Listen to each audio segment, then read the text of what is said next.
ما يمكنش نسكتوا عليه. ثم يعني المجال ديال الطاقه، انتم تعرفوا ان الطاقه اساسيه من التحديات الكبيره اللي كاينه في العالم. الا طلع الثمن ديال الطاقه كلشي كيطلع، النقل كلشي كيطلع وكيكون. شكون اللي مكلف بالطاقه في البلاد؟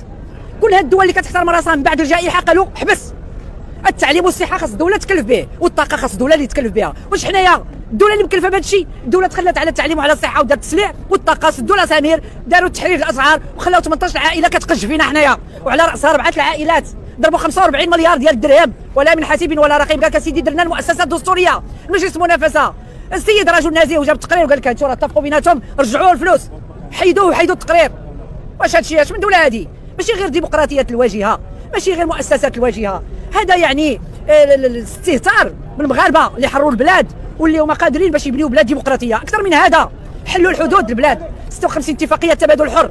اللي عنده شي جالو قيبعانه اللي بغى يجي يستغل بنادم العبيد الجدد كيجي لهنا وكيدير الفضل وراس المال، حتى دفاتر التحملات ما كيحترموهاش، كيدي كل شيء. حنا ديالنا حالين فمهم. ومن بعد داروا لنا 20 عام ديال جلب الاستثمارات الخارجيه اللي زي دي او. جاو عباد الله وسير دابا قلب لي انت في شي شركه كدير شي حاجه هنا وسير حاسبها، حتى واحد ما يقدر. وباقيين غاديين في هذا الشيء. داروا التقارير قالوا بان الدوله ملي توجهت الخواص تفلسنا، ما درنا تنافسيه حقيقيه، ما خلقنا فرص شغل، ما درنا والو. ورغم ذلك جابوا لنا نموذج نموي جديد، قال لك الجيل الجديد من الاصلاحات. شنو هو هذا الجيل الجديد؟ هو الخوصصه. لا بقى شي خوصصه، غادي يخوصوا كل شيء وغادي يركعونا تحت المديونيه. هذا الشيء اللي باغي نديروا هاد الناس. وسيروا قراو التقرير ديال صندوق النقد الدولي يوصي المغرب باصلاح بين مزدوجتين المؤسسات والمقاولات الكبرى. لا بقى شي مؤسسه والمقاولات الكبرى، خصها الخوصصه. كيهضر على اصلاح ضريبي، ماشي كيبغينا حنا من اجل توسيع الوعاء وتوزيع العادل، لا. اصلاح ضريبي من اجل اغناء الغني وتفقير الفقير. اصلاح مالي من اجل تعويم الدرهم باش حنا نغرقوا، باش ما نبقاوش ما كاينينش. حنا غادي نبقاو ساكنين في هذه الرقعه الارضيه كعبيد ننتظروا هذاك اللي غيجي من الخارج باش يخدمنا ولا ما يخدمناش، ولا ما وقعت لنا شي مصيبه. راه قال لك غيجيبوا لنا الحشرات، راه وصلوا الميناء ديال طنجه اليوم وغنبداو ناكلوا حنا الحشرات. هذه البلاد اللي فيها اراضي فلاحيه وكان فيها الماء نهبوا هاد الناس، ويمكن لينا حنا نديروا الامن الاستراتيجي ديالنا، نحافظوا على الماء ديالنا ونتجوا الخضروات والفواكه واللحوم اللي خاصنا حنا. ما خاصناش نجيبوا البقر من على برا، كاين راه رؤوس الاغنام موجوده وما كيطنزوا علينا، وحنايا كنتلقفوا داك الطنز ديالهم بداك الناطق الرسمي الخواء. ما كاين حتى كلمه كنسمعوها اللي غادي تفيدنا ونعرفوا هاد الناس اش كيديروا. حتى القوانين كيدوزوهم في لمحه برق، ما كنعرفوهم علاش. بعد المراقبه خصها تكون على المستوى المؤسساتي. اليوم في اكبر اغناك دارت للشعب المغربي انه انتخابات ديال 8 شتنبر 2021 داروا انتخابات كلها في نهار واحد، وطلعوا 3 الاحزاب على المستوى المحلي الجهوي البرلمان الحكومه. وسير ضي انت يا راقب ولا دبر راسك، هذاك الشيء كله كيدار للالهاء. اما الشروط ديال المراقبه راه معروفه، خاصك تنهي مع الريع ومع الاحتكار ومع النظام الباتريمونيالي اللي جاب لنا عائلات بذاتها ما كانت كاع مشاركه في تحرير المغرب، اللي هي سولات على الماء وعلى الاراضي وعلى الغابات وعلى والامور باقا مستمره. اذا ما كاينش حتى شي مراقبه.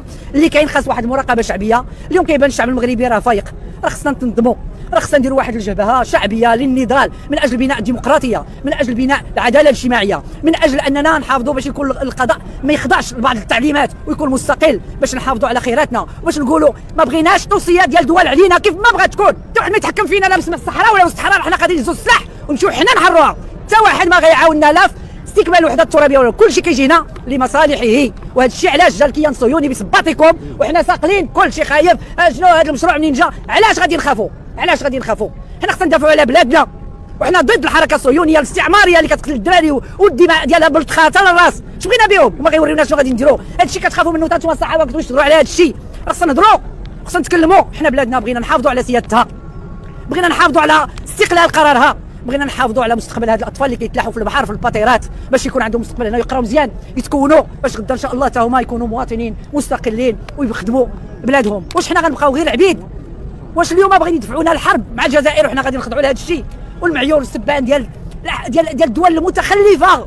لا، حنا خصنا نفكروا في بناء المغرب الكبير، خصنا نفكروا في ربط علاقات مع العالم، تكون علاقات اللي هي مزيانه وقويه باش نحافظوا حتى حنا على مصالحنا وباش نساهموا في بناء عالم عادل، عالم اللي فيه الاخوه الانسانيه وفيه الكرامه. حنا رحنا في العالم ديال الدياب وفي العالم ديال الافتراس وفي عالم ما تيعجبش. اذا خصنا نساهموا كلنا في هذا البناء وكلنا مسؤول. الدستور اللي تم التمرير ديالو في 2011 مع كل الاسف ما جاب حتى شي حاجه من المطالب اللي طالبوا بها المغاربه، وحتى ديك الديباجه اللي كانت بانت للبعض بانها ايجابيه ما كاينش تطبيق. هذاك الشيء غير للالهاء وللتمويه. كما ان اليوم كيتم التقديم ديالنا هذه الحكومه المحكومه كيقولوا لنا راه جايبه المشروع ديال الدوله الاجتماعيه والحمايه الاجتماعيه للجميع في الوقت التي تسارع فيه الزمن من اجل خوصصه الصحه والتعليم. غدا ماشي بعد غدا غادي تكون مجموعات ترابيه صحيه في 12 جهه المغرب، وغيتم حل لي سي اش يو، غيتحلوا مكتوبه في القانون اللي عطاونا باش ندرسوه، وما غيبقى والو. الخواص وقال لك 11 مليون ديال داك الناس الرامين غندخلوهم للابو، و11 مليون ديال الحرفيين ندخلوهم، اللي بقى هو غادي ندخلوه. وهنا غادي تشوفوا بان اللي غادي يوصل للصحه في المغرب هو اللي عنده باش يضرب على جيبه، اما الفقراء ليهم الله. هادشي اللي كاين. التعليم 70 برنامج ديال الاصلاح تخريبي، تدخلوا الكلمات ديال الجوده وديال شي جوده ما كاينه. اليوم التفاهه، اليوم كيحاولوا يعطيو للشباب المغربي دبلومات، كنقولوا بان المغاربه ما بقوش فورمي ولاو ديفورمي، لانه ما بغاوش الناس تقرا، كيخافوا من الانتليجنسيا، كيخافوا من المثقفين، ما بغاوش يكونوا وكيضحكوا على الدراري. وبدات هذا الشيء ديال التجزيء، وكنقريو شويه اليوم وشويه غدا. المناصب ديال الاساتذه الباحثين ما كنخلفوهمش، وثانيا كنجريو على الاطباء ديالنا والمهندسين ديالنا، ما كنعتبروهمش، ما كنخلصوهمش مزيان. الباحثين الكبار في لانازا مشاو خلاو البلاد.